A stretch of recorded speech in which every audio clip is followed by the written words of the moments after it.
Hey everyone, welcome to the Self-Publishing Podcast. This should be fun because we've been doing this thing now where we're each kind of running a show a little bit. Like we're trying to show run them a little bit. We're trying to mix it up. And so this is a Dave show. Like it'll be interesting to see. Expect some Dave was right. Well, and expect some Dave. You know, like a lot of people are like, not enough Dave. And it's like, well, this is going to be. There's never, ever enough Dave. Nobody in history has ever said that. Never enough, Dave. Do you want to talk about the topic just a little bit before we do our something cool, since this is your show? We're going to talk about collaborating with James Thorn. Isn't that a narrow audience? He can only collaborate with a few people. I don't get the joke. The joke is that you're going to. The topic is Dave Thorn. Duh. Okay, right over my head. Collaborating. Talking about collaboration with author James Thorn, not collaborating with him, and it's not even just collaborating on horror stuff. I think this is stuff that will apply to anybody that is. If you collaborate on a horror, you have to pay extra. Oh, Jesus, Sean. What?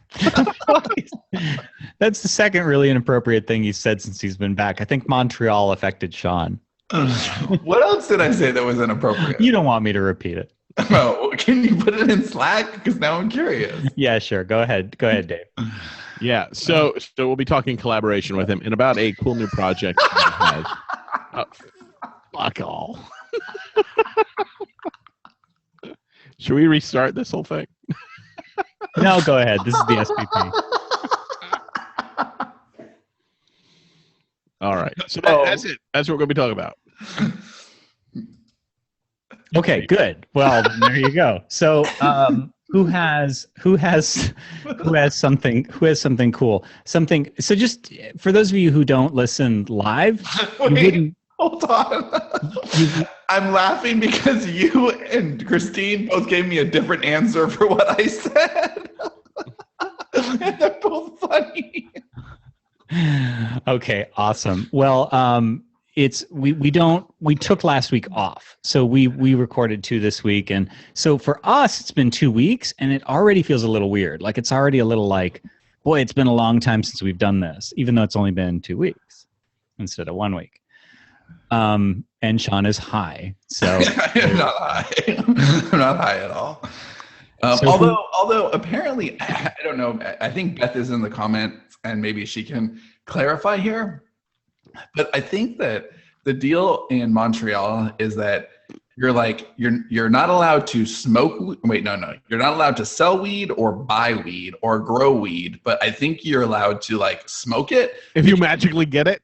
No, I guess because apparently it's illegal. But it's like East Berlin. It's just in the middle. Like you can get to that weed in there somewhere. People were smoking it in public, and there were cops in the middle of the street, and people were smoking it, and no one was getting in trouble. So Beth, can you help me out understand this? Because I didn't get a straight answer. It was clearly, it's illegal to do all those things, but every time I asked is, oh yeah, the cops don't care. So does that mean we are moving to Canada then? The company's moving to Canada. Yes, finally. Dave was so happy. Dave was like, so was it as awesome as I think it was? I'm like, it was in New York, but really, really clean. So yeah, anyway. So who's got? Well, Sean has many cool things. Do you want? Beth responded, "No, they don't, because there's much bigger shit to deal with." Yes, there is. But that's true everywhere, right? Yeah, and all police should have that same policy. I just never seen anything like that. I mean, it's like when you go to concerts, people are openly smoking and no one cares. But this was literally the middle of the street in broad daylight, and there's a cop on the corner, and dude smoking and doesn't care, and the cop's like, "Hey, Mr. Smoky Smoke." I went to a rave once, and the place that was holding the rave had cops outside working security, and the whole time I'm thinking, they're outside, and everybody inside is on something or many things, and they're outside. That could be the easiest bust ever. Just lock the doors, and as everyone comes out, you book them. Yeah, I wonder. So anyway, who has something cool? You do. You have 50 cool things. I have too many cool things, but I already did my yesterday, or I guess a week ago, depending on where you are in the space-time continuum, about my Montreal trip. I will say Mr. Robot is awesome. So I'm just about the done. third time we had Mr. Robot be a Mr. Something. Right, but it's my turn this time. True. So I haven't done Mr. Robot yet, and I think I'll see the finale of season 1 tonight. But that show is awesome. Like it was really, really great. And I will say, if you guys want anybody who wants to hear about, I have a really great Montreal story, but I don't want to tell it outside of Worst Show Ever, and I have to tell Dave about it live. So I am looking forward to hearing Dave's reaction to this. Right. So Johnny already knows this story. It's a place that I ate dinner in Montreal. And for a record, I think it sounds amazing, and I'm really jealous that I didn't get to go on this trip for many reasons. Okay, but how excited are you to hear Dave? I couldn't even. Well, I did enjoy my food, but I kept thinking the whole time, "Oh my God, what would Dave be doing right now? What would Dave be doing right now?" I think about that in most things. You guys need to listen to Worst Show Ever today, because it will be awesome. Should I tease it at all? No. Don't tease it. Don't tease it. You just did. So Sean's, it was kind of a half something cool, but that's okay. Well, I could talk about how awesome Mr. Robot is, but I'm just piling on. I love that lead. What's his name? Remy Malek? Yeah, and he's so good. Yeah, he's really good. I finished season 1, and moving on. Are you on season 2? No, I'll start that probably today. Did you like the finale of season 1? Yeah, I did. I thought it was great. Very much like a certain other ending to something that we're both familiar with, and I want to talk about that, but I can't do it till after. Okay, so next week. I love the social commentary. I love, it's really, really good. Is there any other great show like that on USA, or is Mr. Robot the only one? I don't know what it's on, but I've heard great things about Orphan Black. BBC. I gave up on that. Is it Orphan Black? Orphan Black. Orphan. Okay, I put an extra I in there. That is hit and miss. Is it? Yeah, it was. I love the concept and the lead actress a lot more than I like the show itself. She is phenomenal. She's amazing. But I felt like I didn't trust the show. I didn't feel like it knew where it was going. Well, how much of it did you watch? Maybe a season and a half. Okay, I think they lost their footing, I think, in season 2, but I think they found it again in season 3.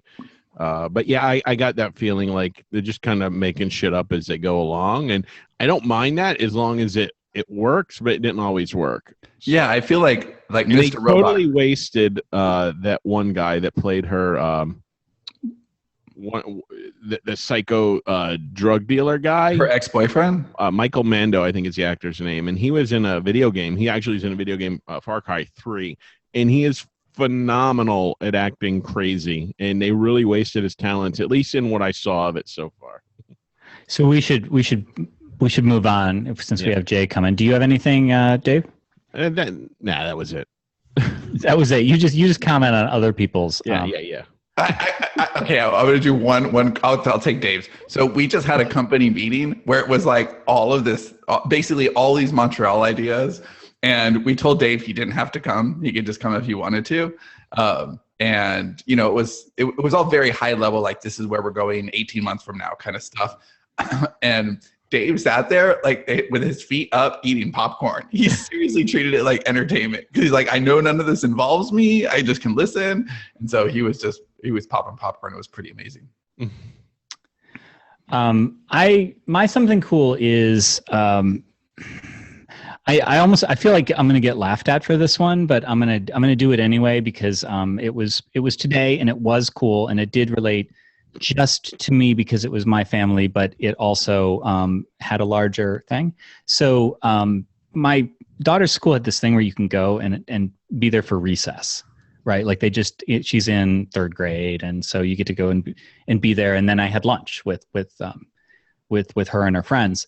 And we played tag, and it's hard to play tag as an adult because the fuckers are fast, right? Like they just get away from you. Not if you knock them down.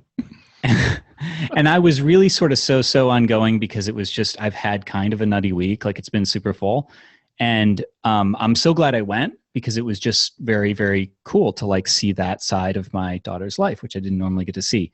And so it just sort of made me think that I could have not gone to that because I was doing all of my dream work, I was writing my books and I was running my company, and I was doing all this other stuff. And I just thought that it was a cool example of why it's important to stop and do things that are for yourself or for your family or for your friends, because we do get into that little myopic, like, I'm going to do my thing. And the other kids, there were 3 kids that were with her and none of their dads could go.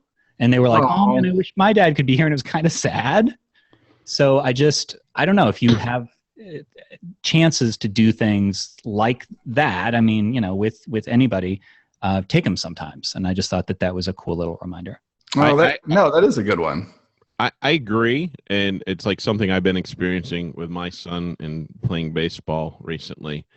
And there is this whole thing where we work to put ourselves in a position where we can do the things we want, but we can't put our lives on hold because our kids grow up. And what is the fucking point of doing any of this if we can't enjoy things, as they're happening, rather than waiting for some far off moment where everything will be perfect, because it never will be.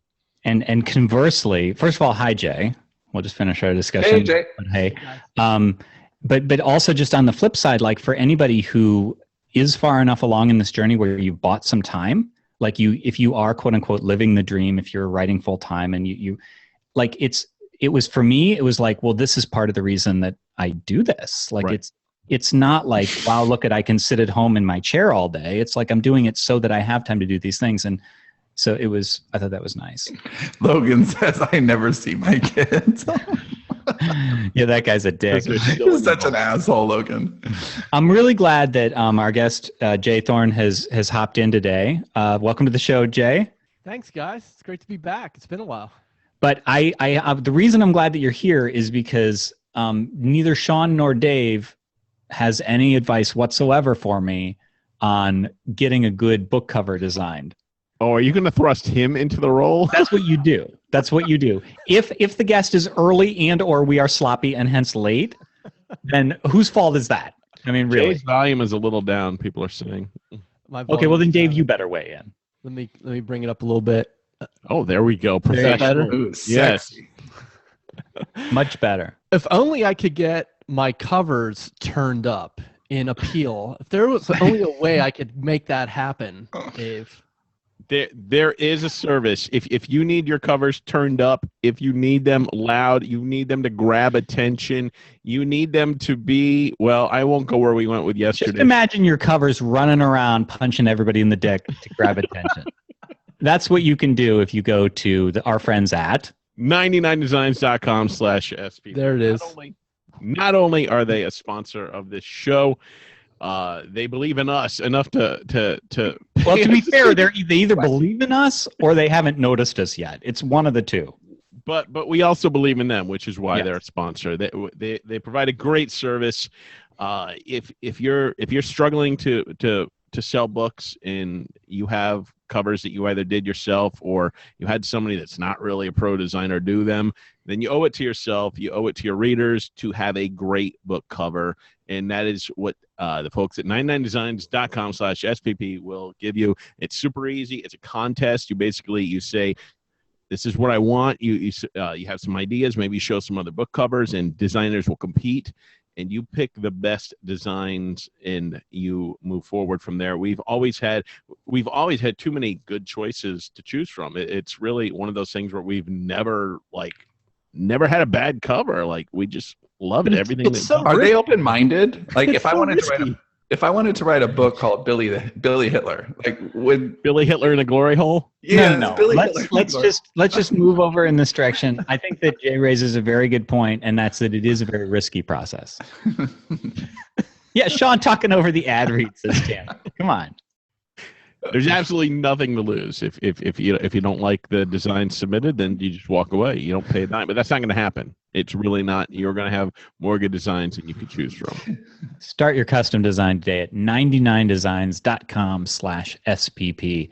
That is a link where you get the free Power Pack upgrade valued at $99.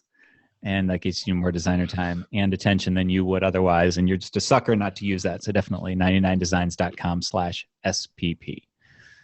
All right. Well, with that done, I'm going to sort of step back because it's my default to lord over the mic. But since this is a Dave show, run, and we have a guest, and I haven't seen Jay in. It's been a while. We were having lunches Jay there was for a while. OG, right? He was on our first year of the SPP. I think so. Yeah. Yes, and now you're tell us what you're up to lately, and tell us about your podcast.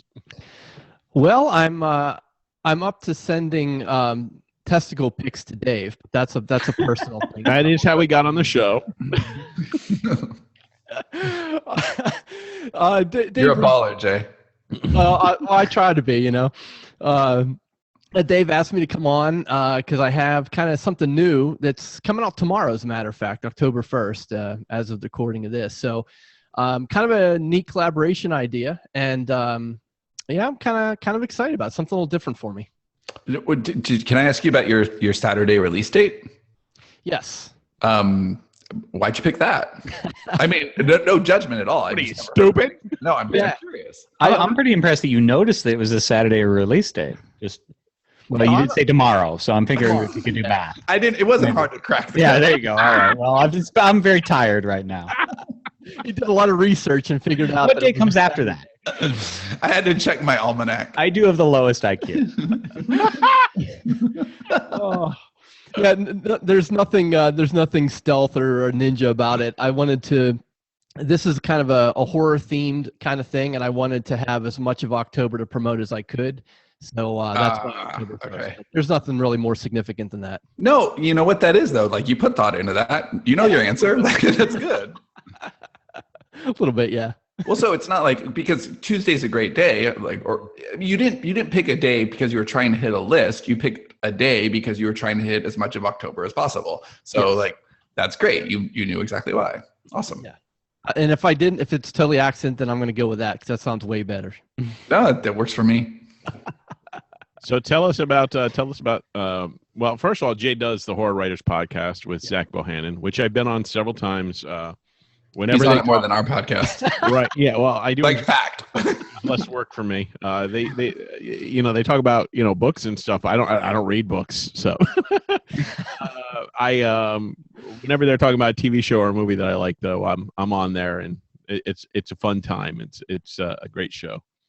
Yeah, it's a lot of fun. Zach and I have a good time. I do that with him, and I do the Intronaut, which is a podcast for introverts, which is a little different format, different audience, but it's kind of a fun passion project for me. So those are kind of the two I've got going on right now. Okay, and tell us now you've collaborated with several authors. Tell us some of that and how you got to collaborating, and what you like about it, and maybe the things that are more difficult about it. Well, I'm typically pretty lazy, and so if I collaborate, I can get other people to do most of the work for me. So that's where it comes from. But no, in all seriousness, I think like you guys, I've found that if you have the right partner, the right creative partner, and the right project, I think you can really end up with a better product than you could separately. And there's sort of some gut checks that are involved when you're collaborating with other writers that you don't necessarily get. Even with a professional editor, I think there's some things that you don't necessarily get. So I've always been a fan of collaboration.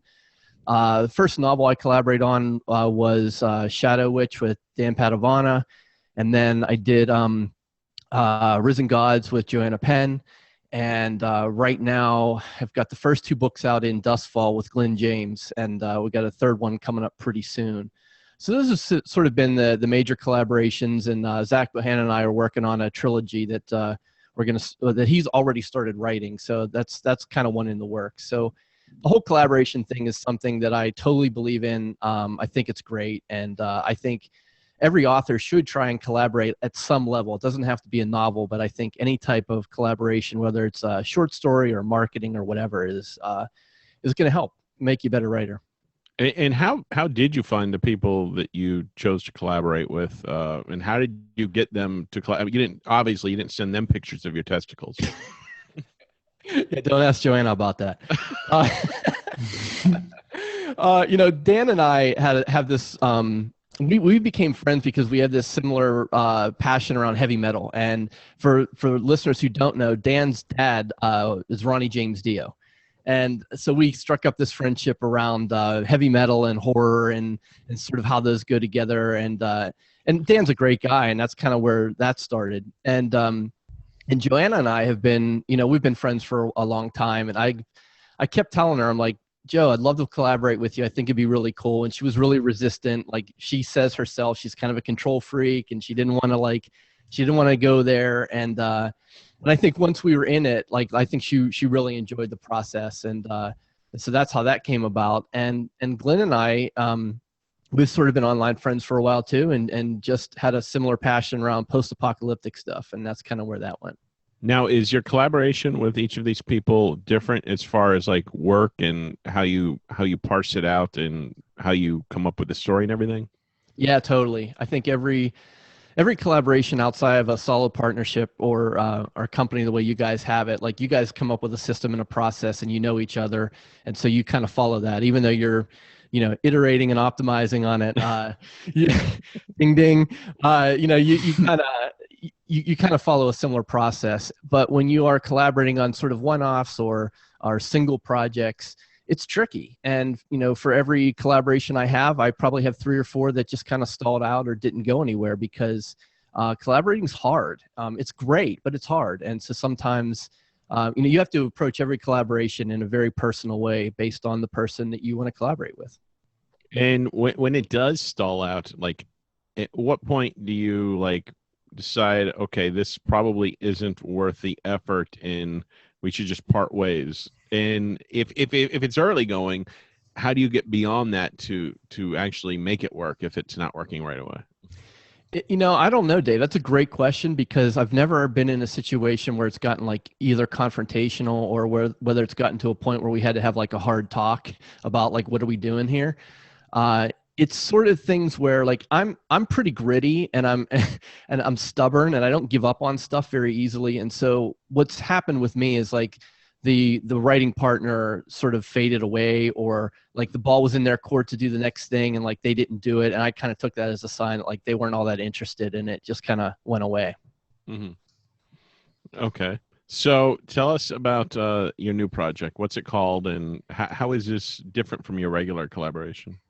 Yeah, this one is called American Demon Hunters. And I'll tell you how it came about. It's pretty cool. I think it's cool anyways. I live in Cleveland, but I'm not from here. And when you live in a place that you weren't raised in, you don't know a lot of this stuff that's around. You kind of discover it the longer you live there. And Johnny, I don't know if Johnny knows this or has been there, but in Cleveland, there's this real famous cemetery called Lakeview Cemetery. Mm-hmm. It's really big and old. And you can see the lake, and Elliot Ness is buried there, and James Garfield's buried there. Oh, I didn't know that. No. I guess I do know this because I know that Garfield has a big monument and stuff. Yeah, it's this big phallic thing, yeah. But I was driving. I live nearby, and there was some road construction. And this was about 3 or 4 years ago when this whole idea came to me, and I was kind of routed around to some back roads, and I make a turn, and I look up, and up on this hill, I see these buildings, and I look closer, and it's like an observatory, like a stargazing thingy kind of place, one of those places.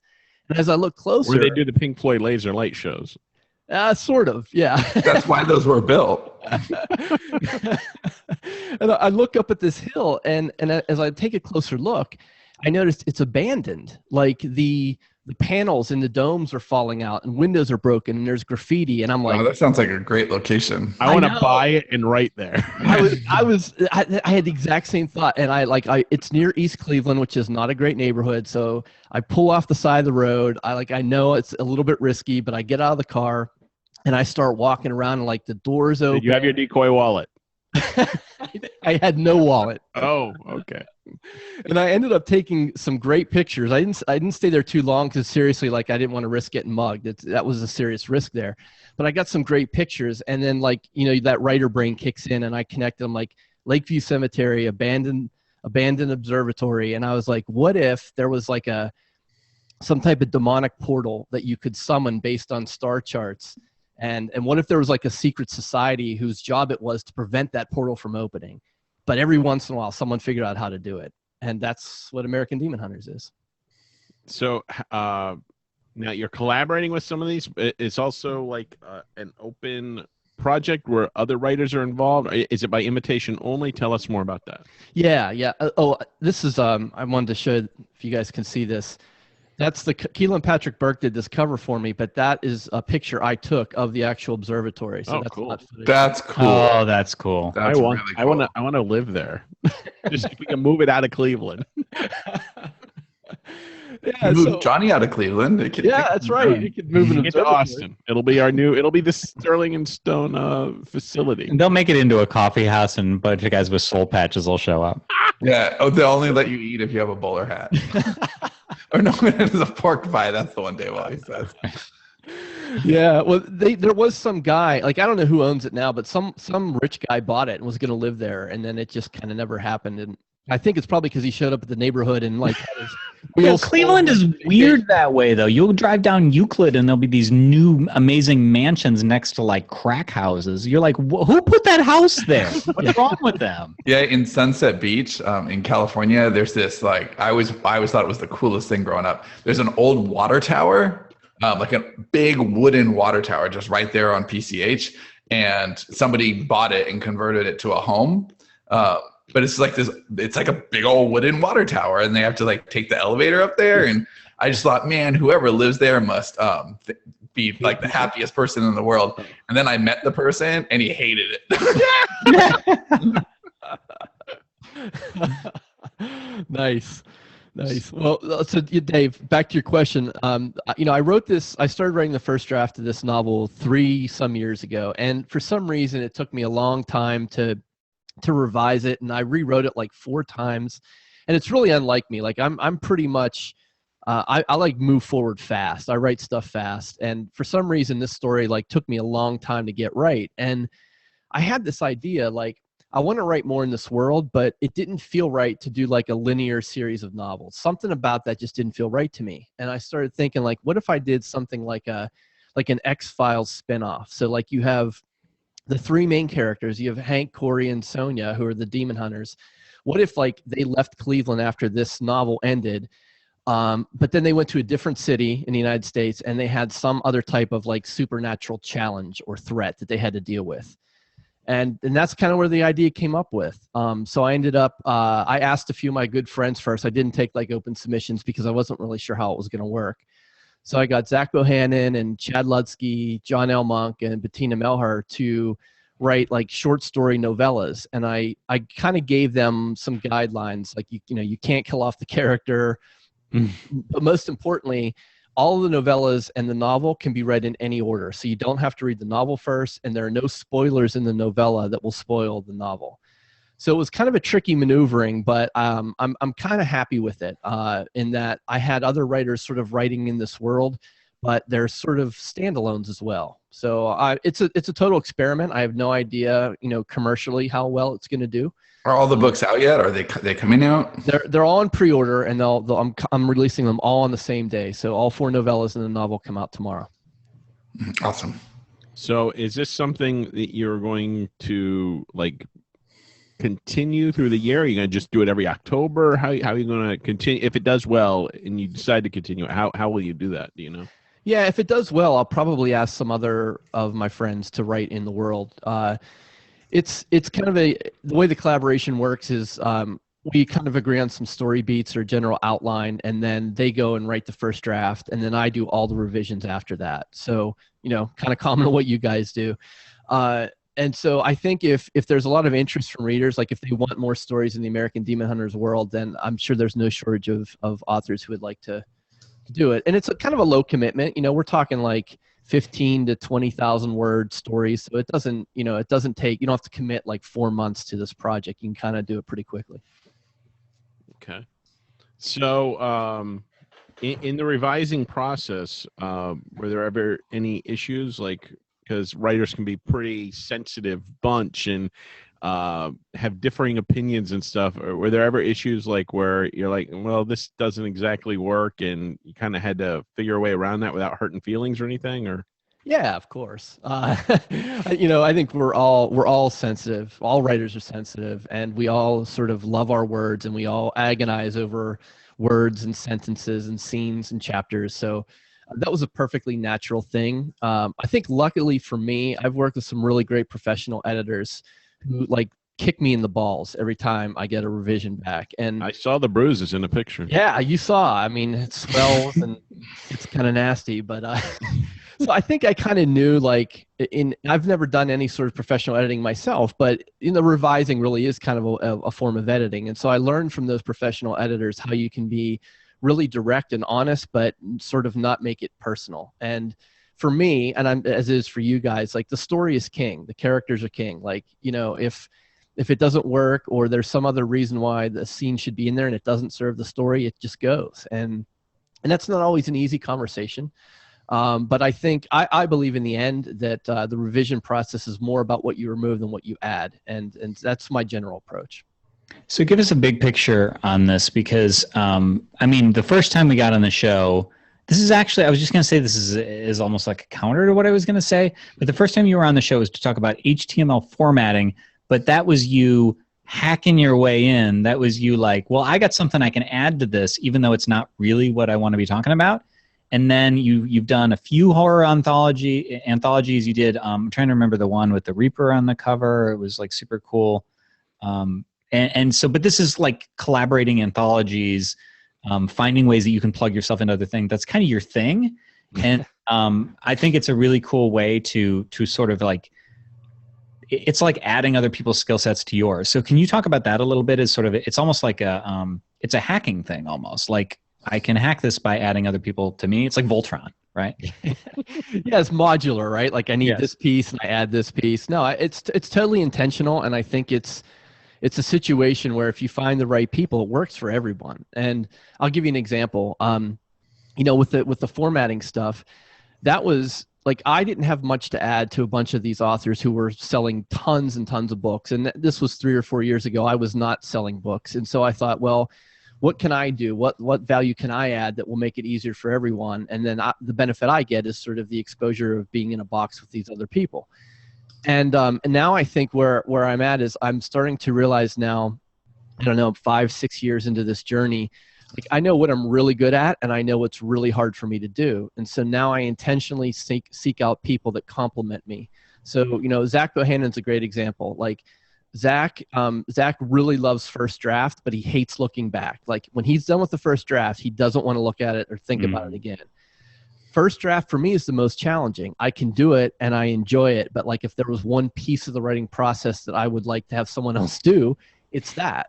So, Zach and I make great writing partners in that sense. And so those are the kind of things I think that the longer you do this, you start to realize, like, what is my sweet spot? What do I really enjoy doing? And what is that a real pain in the ass for someone else? And how can we sort of match those two together? What about the marketing of that as well? Like, you have combined marketing power as well. Well, that's what's going to be really interesting to see what happens tomorrow. With Joanna and I and Dan and I and Glenn and I, we're leveraging 2 reader platforms, and there's certainly some crossover, and there's certainly some people are on both of our lists, for example. But this one, this is the launching of a world. It's more than just a novel. It's a launching of a whole world, and it's 5 authors. So the marketing piece, like, I have a whole, Zach and John were really helpful. They gave me all these tips on the launch. And so I have like a 4-page document on how I'm staggering ads and mailing list sends and Amazon ads and BookBub notifications, and like everything that goes into a launch is now going to be not necessarily amplified by 5, but it's certainly going to have a whole lot more oomph behind it than it was just me by myself. Mm-hmm. As far as Zach is concerned, like you said, he does the first draft, then you revise it and stuff. He doesn't like looking back. So does he even see the final product? Does he bother to like read it? Good question. What the hell did you do? I didn't want that. I don't know. I don't know if he said he did, but I don't know if I necessarily believe him. I think he was By the way, I changed all the characters' names. I don't know who anybody is. He was like, yeah, I trust you. It's fine. Whatever. So what is you're writing in horror specifically with this series. What do you think that what do you think that horror done right does better than other genres? Well, I think I would start by saying I don't think this is straight up horror, and I've struggled a little bit with this, and I know Zach has sort of asked me some really hard questions about it. I think it's more of like an urban fantasy. It's more of a supernatural, paranormal type story. There's a bit of a love story in it. I think the kid who's in the story becomes sort of a really important character. So it's not a YA book by any means, but it's got that element in it. So for better or worse, it's not straight up horror, but I think what's really important about horror and any story that's sort of in this genre is that you really have to like the characters. If you don't like the characters, and I've written books where I know the characters are not likable, I've heard from reviewers, and we all get better. But like, if you don't care about the characters, the story's not going anywhere, and people don't give a shit about the world or how cool it is or the cover or anything. So, I think what horror can do is really, it can really personalize the experience for you by heavy use of empathy and bringing you in through the eyes of the main characters. That's what I think horror and dark fantasy is really good. I know we talked about this on your show regarding Stranger Things, but I mean, that's a perfect example of horror working because of the characters. I mean, you just love those kids and you don't want to see horrible things happen to them. Right, and Stranger Things is a great example. Like it's an homage to 80s and Spielberg but it's not like straight up horror. It's not like Saw or Chainsaw Massacre or something like that. It's sort of I don't want to say softer. It's just a different sort of version of using fear in a way that endears you to characters. No, go ahead. Say something? No. Sean? No. Oh, okay. You taking a survey? I saw With the audience. saw you both leaning forward at different times like you were going to say something. So. Oh, I was leaning into the conversation. There you go. But leaning in, but not talking. Okay. Yeah, I'm not trying to be rude in the chat. I have severe ADD, and if I try typing while I'm talking. Oh no, don't. I mean, the chat is great. We love our chatters, but you can't. We don't. Well, Dave does because not today. We're making him do all the talking. He can't today. It's his show today. Normally, that's all he does. He ignores us. He pays attention to the chat. So what have you learned about collaborating now? Like over all these people you've worked with, what would you like if you go back and change like the early collaboration that you did? What would you do that maybe like was mistakes early on that you would correct now that people can learn from? You know, I think even sort of in the next phase of Demon Hunters, like if I solicit some more people to write in this world, I think what I'm going to do is have them do a sample and a sample both ways. So maybe there's a prompt and it's like, a 500-word piece or something. Like I would say, okay, here's what I want you to do in 500 words. You write it, and then I'm going to revise it and send it back to you. Because I think a lot of, and I was 4 for 4. Like honestly, the 4 people who wrote the novellas for this world are the 4 people who started. So I didn't lose anyone along the way in this project. Mm-hmm. But I think if you can get a sense of how someone else works and sort of what their threshold for everything is, some writers are more sensitive than others. Some care about other things that are different than you. But that's just like, it's so straightforward. I mean, you have to go on a date, right? I mean, before you get married. And so it makes sense that you're testing each other's, not just your work style, but the actual words, because some people are not compatible in the way that they want to work together or the way that they want to tell a story, and you kind of have to figure that out before you're committing to a whole thing. And so it makes sense, like, okay, well, let's do a few hundred words before we get into bed together. Right And I wasn't smart enough to figure that out at first, and so now like I think that's going to be part of my process. Like I think for me it was really about the relationship, and some of the collaborations that I started that sort of faded away were with friends. So, you just assume like, oh, we're buds, we'll totally be able to, push through this no matter what. And that's, like you said, Sean, that's not true. You're not always a good match just because you're friends. Well, yeah, there's a difference between being friends and having a working relationship. That's, there's business involved. And And this business is weird because it's not just business, it's creative business. Yeah. So you have creative decisions, and then they have to be followed by financial decisions. And that bridge is important, but not just that. I feel like if you're doing your job in writing commercial fiction, which is what you're trying to do in this context, then your financial decisions also influence your creative decisions. And so at what level does that happen, and how do you see eye to eye? And it is really important. Yeah, it's like the other important piece of that is that this is the creative stuff that you're selling commercially is forever.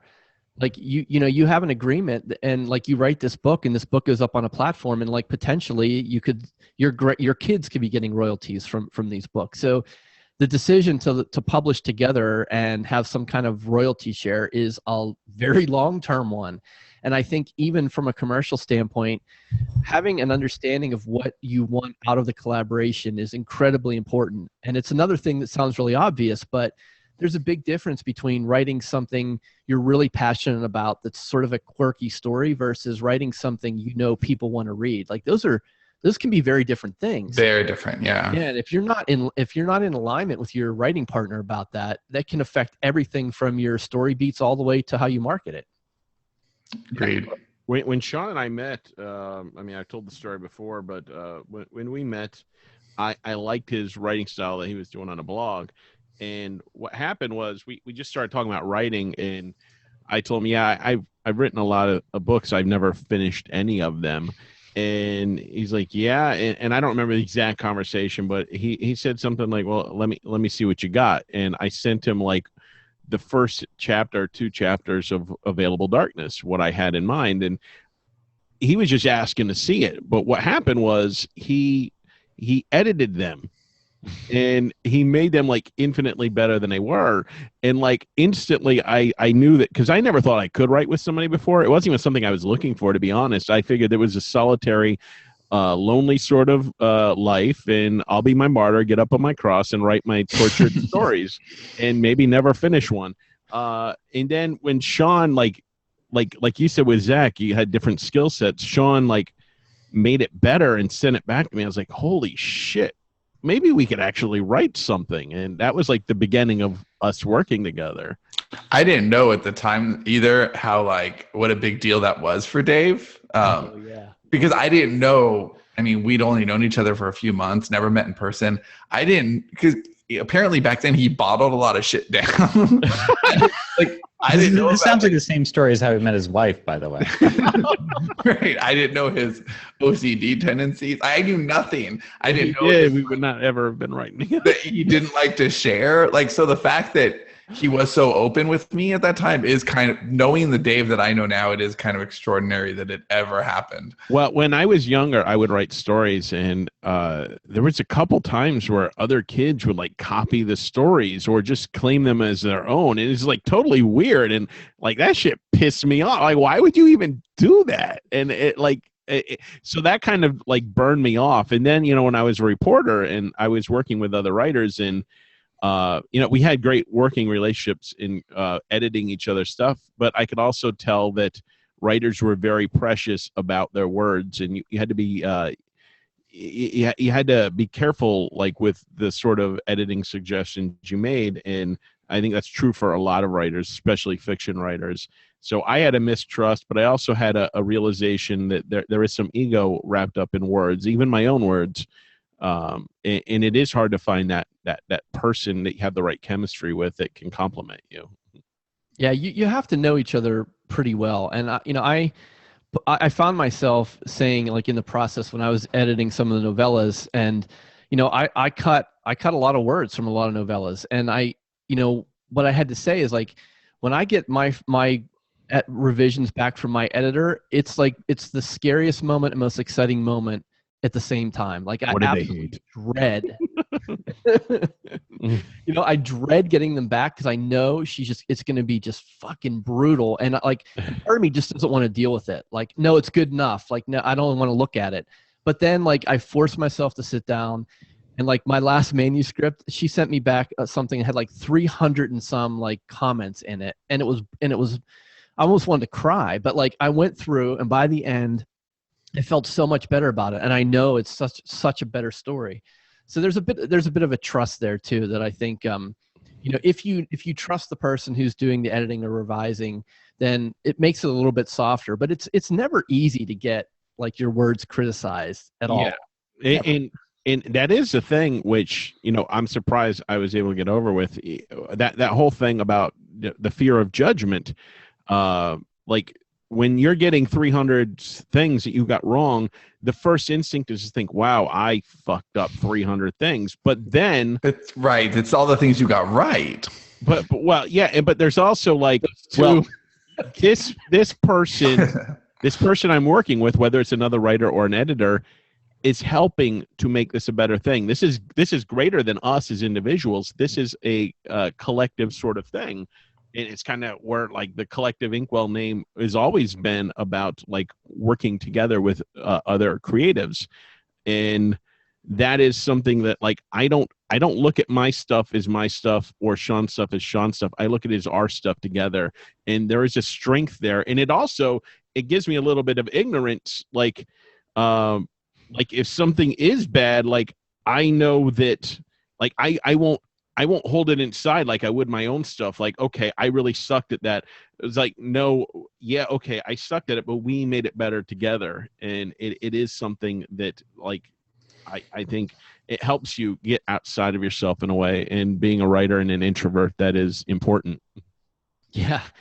Yeah, it is. And this latest manuscript that I'm working on is something completely different. Like it's already been through 2 developmental editors, a content editor, and 2 proofreaders. And I'm almost like a glutton for punishment at this point. I'm like, it's almost like a challenge. Like I want to hire another editor because I want to like see what they can find. And like there's a point of diminishing returns, but like I think once you thicken up enough that like you can handle that, it's going to make you a better writer in so many ways. And this is a long running sort of, it's not a debate, but like there's this Dean Koontz type approach. Dean Koontz will sit on a page and he'll revise that page over and over and over and over until he thinks it's perfect before he writes the next page, so that like when he's done, he's quote unquote done. And like, in my opinion, I think that he's super rare. Like I think for most writers, the revision process, especially getting an objective third-party perspective on it, is so important to the story. I agree with that. Yeah, I think I know it's that hard. Like I understand authors who write that way, where like, okay, I've gone over this a few times and it's just done. But I feel like doing that as you go is, for me, it's just destructive to the process. Like I need to see the end so I can see the beginning properly again. Yeah, that is how I used to write, by the way. So that's why I never finished anything. Yeah, I've been actually during the project that I just finished today, Hurrah. I've been noticing, like, because I found myself noticing about Sean's pass through a lot as I was doing this, because there are some things that it's like they're minor enough that it's like, make sure I haven't like, this is a twist that just sort of came out of nowhere.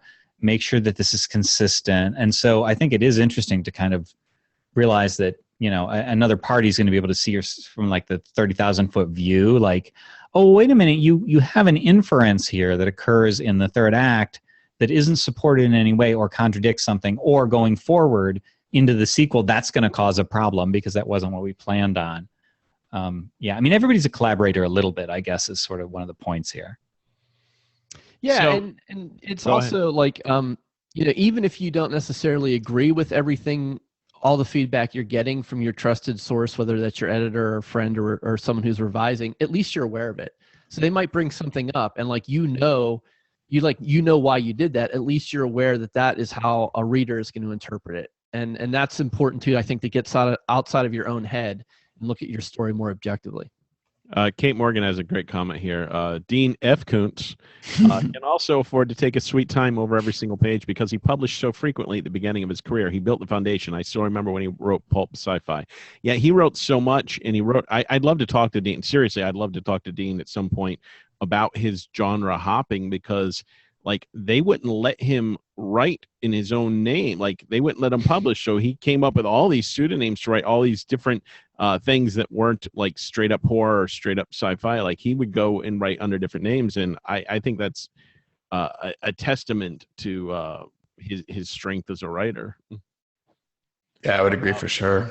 Now, one of the things I think is interesting is your collaborations, and this is one of the reasons I don't like to collaborate with other people, because I don't like dealing with the financial side of it. Like I can't even get my head around like all the machinations that are needed to keep track of shit. So like I write with Sean, and that's already settled. We have a guy that's taking care of it. So like I feel good about that. How are you dealing with writing with all these different people out of the country? Oh yeah, great question. Because you set that all up, right? Because I think a lot of people, this might prevent them from collaborating because they don't know what to do. Financial side of it. Yeah. I am not an attorney, and this is not legal advice.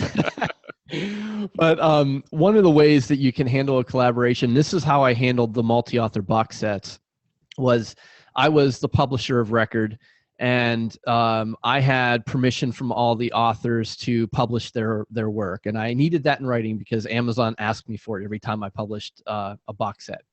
And so all the royalties come into my KDP account, into my dashboard, and then I would disperse royalties to the authors. And they were, from a tax perspective, they were independent contractors. So if the royalties exceeded $600 a year, they were sent 1099s. I think that's the form.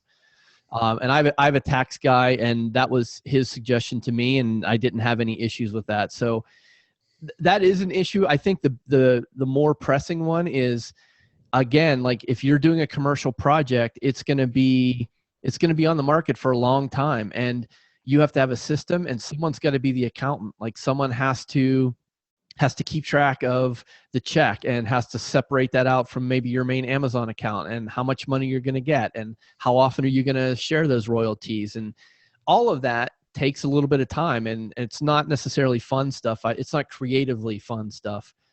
So that's something that people have to consider. And I think going into any type of collaboration with not only an agreement, but a process for how you're going to handle all the back end stuff is really important. Yeah, it's really a good idea to think it through and not just think, oh, we're buddies, we're friends, like we'll figure it out later. Which we did. Again, clear for the record, we did do that like for a while, but it's not smart. Like, and it happened to really work out well for us. But yeah, there's a level of trust with the three of us that doesn't exist in a lot of relationships. Right. Yeah. How are you doing something that future-proofed? Like, I mean, I understand like contracts and stuff, but when you start talking about next generation before things go to public domain, and I mean, how are you? Because Invasion has been very good to us, and I'm just thinking, well, I mean, I guess with our structure, we have the LLC and we each get a salary, and our kids would get salary. Like that makes sense. But if you, I don't know, I'm just sort of curious about that. He's not an attorney or a tax professional, folks. Yeah, and I don't plan on leaving the mortal coil anytime soon. But the way I understand it, the way my accountant explained it to me, is that it's part of my estate, and so the people who I collaborate with, we have contact information, and so we also have a written agreement as far as like what the percentage is. And I think at any one time, I think if we went to each other and said, hey, let's unpublish this, that would be a conversation. But like long-term stuff, I'm just treating it like another asset, and honestly, it'll be someone else's problem after I die. So the best advice is probably, if you're going to collaborate, probably talk to an accountant or somebody that can help you set that up legally. Because one of the dangers is you can get hit with taxes for stuff that you're paying out to other people, and you're going to get excessively taxed, and that's not a good situation to find yourself in. Other things we may know about. Yeah, but at the very least, like if you're not going to form any type of legal entity, like any type of LLC or an S corp, if you're just going to do this as two individuals, at the very least, you've got to have a signed contract, and that contract has to be very clear on all aspects of it. And there are really easy ways to do that now. There are templates out there for writing collaborations. But whatever it is, like before you write a single word, I know like you guys said you got really lucky, but that's that's pretty rare. And I think if you're going to enter into anything like that, you definitely need a contract. Yeah, it's rare enough to make you stupid to do what we did. Like, really, like, be more sensible than we were. Well, Sean and Johnny also knew that if they screwed me over, I'd probably go psycho. So that wasn't going to happen. Well, I think it's interesting that knowing what we do know about Dave right now, that he allowed this. I mean, he should have had contracts signed in blood. I'm choosing to be very flattered by this. I did my homework. And You'd probably hired assassins. It just wasn't on the books. yeah, there was assassin. If you don't get a call by a certain time, get rid of both of them. So, I mean, All right. but fortunately, it didn't come to that. No, well, not yet. It's still good. Yeah, they're still out there. The company is Kill young. orders. All right. So let's finish up at Jay Thorn. What do you want? What do you want people to know about? You want to hit the links again and Got a and- website for the book. Yeah. Yeah, sure. My main site's jthorn.net, so that'll take you to everything. But if you're particularly interested in this series, it's AmericanDemonHunters.com. Love that you got the URL. Got it. Increasingly rare these days. All right, and for us, it's if you want to hear Dave react to Sean's Montreal story, stick around for And- whatsoever. And I'm going to talk about my wife's. How did I phrase it? Do you remember? It was her inability to do something. Well, it usually is. Her stupid trust of humanity, I think. Oh, that's right. Her stupid trust of humanity. How could I forget? All right. All right. Well, that sounds like a winner, unlike the last episode called Dave Brings Us All Down. Well, I was going to talk about Alex Fernandez dying. Or not Alex. Whatever. It's Jose Fernandez. Sorry. Yeah, I got that by text. Ethan was very, very sad. So was my son. My son did not know. All right. So thanks everybody for listening to the Self Publishing Podcast. We will see you next time. And thanks again, Jay, for being on. Thank you. Thanks, man.